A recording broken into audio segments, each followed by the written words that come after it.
నమస్తే, welcome to Sakshi exclusive. Hi friends, ప్రపంచవ్యాప్తంగా technology రంగంలో అగ్రగామిగా ఉన్న గూగుల్ సంస్థ ఇప్పుడు సరికొత్త ప్రయోగానికి తెరలేపింది. ఇంటర్నెట్, ఆర్టిఫిషియల్ ఇంటెలిజెన్స్, స్మార్ట్ ఫోన్ల ప్రపంచాన్ని శాసిస్తున్న ఈ టెక్ దిగ్గజం ఇప్పుడు నేరుగా జీవశాస్త్ర రంగంలోకి అడుగు పెడుతోంది. అమెరికాలో ఏకంగా 3 కోట్ల బ్యాక్టీరియా సోకిన దోమలను బహిరంగంగా పర్యావరణంలోకి విడుదల చేయడానికి గూగుల్ ఫెడరల్ ప్రభుత్వం నుండి అనుమతులు కోరుతోంది. రాబోయే 2 ఏళ్లలో కాలిఫోర్నియా, ఫ్లోరిడా రాష్ట్రాల వ్యాప్తంగా ఈ కోట్ల కొద్దీ మార్పులు చేసిన దోమలను వదలాలని గూగుల్ ప్రణాళికలను రచిస్తోంది. టెక్నాలజీ సంస్థకు దోమలతో ఏం పని? అసలు ఈ బ్యాక్టీరియా దోమల వెనుకున్న అసలు రహస్యం ఏంటి? ఇది మానవాళికి రక్షణ బంధమా లేక సరికొత్త ప్రమాదమా? ఈ విషయాలన్నీ వీడియోలో తెలుసుకుందాం. వీడియో అయితే ఎక్కడ స్కిప్ అవ్వకుండా చూడండి. పైకి వినడానికి ఇదేదో సైన్స్ ఫిక్షన్ సినిమా కథలా అనిపించినప్పటికీ దీని వెనక అత్యంత అధునాతన శాస్త్రీయ వ్యూహం దాగుద్ది. ప్రపంచవ్యాప్తంగా డెంగ్యూ, జీకా, చికెన్ గున్యా వంటి ప్రాణాంతక వ్యాధులను వ్యాప్తి చేస్తూ ప్రతి ఏటా లక్షలాది మంది ప్రాణాలను బలి తీసుకుంటున్న దోమల జనాభాను నియంత్రించడమే గూగుల్ ప్రధాన లక్ష్యం. ఇందుకోసం గూగుల్ శాస్త్రవేత్తలు ఒక వినూత్నమైన పద్ధతిని ఎంచుకున్నారు. సహజంగా ప్రకృతిలో లభించే వొల్బాచియా అనే ప్రత్యేక బ్యాక్టీరియాను మగదోమల శరీరంలోకి ప్రవేశపెట్టారు. ఈ వొల్బాచియా బ్యాక్టీరియా సోకిన మగదోమలను మార్కెట్లోకి లేదా పర్యావరణంలోకి విడుదల చేసినప్పుడు అవి ప్రకృతిలో ఉన్న ఆడదోమలతో జతకడతాయి.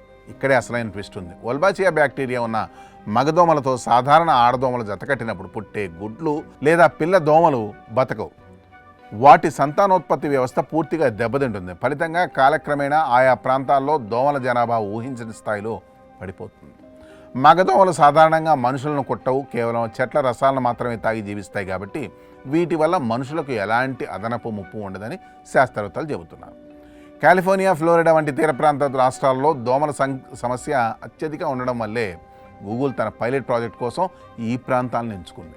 ఈ ప్రాజెక్టును గూగుల్ తమ మాతృ సంస్థ ఆల్ఫాబెట్ పరిధిలోని లైఫ్ సైన్సెస్ విభాగం వెరిలీ ద్వారా నిర్వహిస్తోంది. కేవలం ల్యాబ్లో దోమలు తయారు చేయడమే మాత్రమే కాకుండా కోట్ల కొద్దీ మగదోమల నుండి ఆడదోమలను వేరు చేయడానికి వొల్బాచియా బ్యాక్టీరియాను వాటిలోకి ఇంజెక్ట్ చేయడానికి గూగుల్ తన సొంత రోబోటిక్స్, ఆర్టిఫిషియల్ ఇంటెలిజెన్స్ టెక్నాలజీని ఉపయోగిస్తోంది.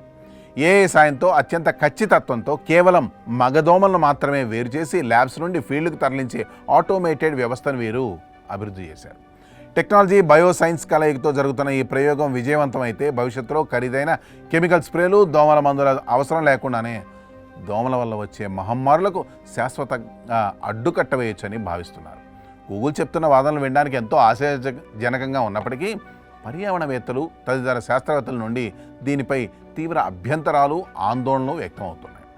ప్రకృతిలో ఉన్న ఒక నిర్దిష్ట జీవిని కృత్రిమ పద్ధతుల ద్వారా అంతం చేయడం వల్ల ఆహార గొలుసు అంటే ఫుడ్ చైన్ దెబ్బతినే ప్రమాదం ఉందనేది వారి ప్రధాన వాదన.